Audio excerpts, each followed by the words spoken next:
Today, we're diving into a massive, and I mean massive transformation happening in Pakistan's education system. We're talking about a huge shift away from just collecting degrees and toward building real, practical skills that can actually land you a job. It's a change that could honestly redefine the future for millions of young people.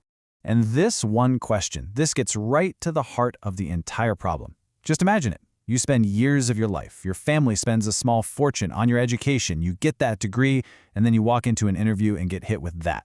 And you realize you're not ready for the one thing employers want most, actual, hands-on experience. Talk about a devastating moment of truth. And that's the stark reality of it. For too long, the system has been so focused on theory and passing exams that it's created this huge skills vacuum. There's this giant gap between what students are learning in the classroom and what the modern economy is screaming for. So, here's how we're going to break it all down. First, we'll look at this clash between getting a degree and getting a job. Then, we'll jump into the challenges happening inside the classroom. After that, we'll see how the nation is pivoting to skills, the step-by-step reforms, and finally, what needs to happen to make sure this all succeeds in the long run. All right, let's start with that core conflict. Having a diploma in your hand versus having the real-world ability to actually do the job. And the stakes here? Well, they couldn't be higher for both the students and the economy as a whole. Think about this number for a second. 1.5 million rupees. That's what a student might end up spending to get a degree.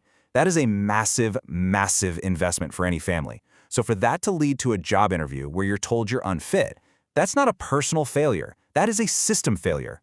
So it all comes down to this deep imbalance.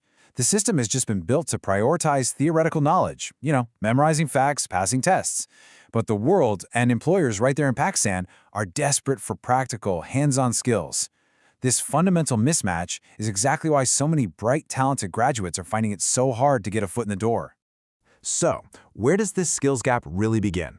To figure that out, we have to go right inside the classroom, because the sources we looked at point to some really deep-rooted challenges that teachers and students are up against every single day.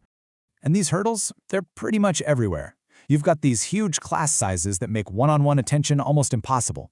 You've got teaching methods that haven't changed in decades, language barriers that just cause confusion, and this incredible pressure to just teach to the test. It's no wonder you see widespread teacher burnout, whether it's in a big city or a tiny village. And while keeping students engaged is a tough job for any teacher, rural classrooms have this really unique hurdle.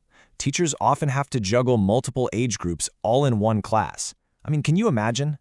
That just adds a whole other layer of complexity and makes that kind of personalized, skill-focused learning even harder to pull off.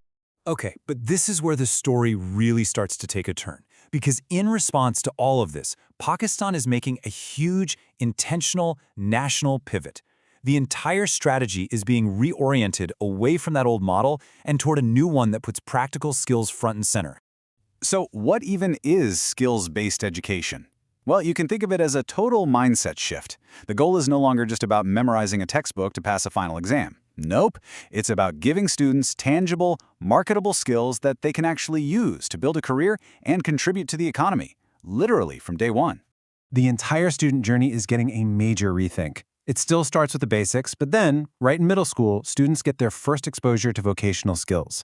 By high school, that turns into something called matrix tech, where trades like electrical work or plumbing are taught right alongside the regular curriculum. And it all leads up to the university level, where internships are no longer optional, they're mandatory. Okay, so that's the big vision, but how do you actually make it happen on the ground? Let's break down the specific policies and programs that are being rolled out to make this whole skills-based model a reality. This new pathway is designed to build on itself, step by step. It kicks off with that early intro to vocational training, then it builds up to the Matrix Tech program for practical trades. It all culminates at university, where those required internships are paired with access to some seriously high-demand digital certifications, thanks to partnerships like the one with Coursera. And it's not just happening inside the traditional school system. The government is also launching some really targeted programs. You've got Navitech, the National Vocational and Technical Training Commission, which offers free, short courses in everything from AI to welding. The Prime Minister's Youth Program gives out loans and training for young entrepreneurs. And then there are the e-Rozgar Centers, which focus on helping graduates who already have a degree get the digital skills they need for the modern freelance economy. So this is a massive, incredibly ambitious overhaul. But, just launching new programs is only half the battle.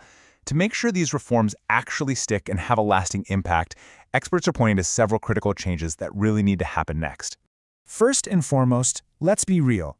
It comes down to funding. Right now, Pakistan spends about 2.5% of its GDP on education. But to seriously upgrade the labs, the training centers, and the teacher salaries that a skills-based system needs, well, experts say that number has to nearly double, to at least 4 or 5%. But it's not just about throwing money at the problem. For this to work long-term, the system has to be agile. The curriculum can't be set in stone for a decade. It needs to be updated every single year to match what the job market is actually looking for. You also need much stronger official partnerships between industries and universities. And of course, you have to keep bridging that digital divide.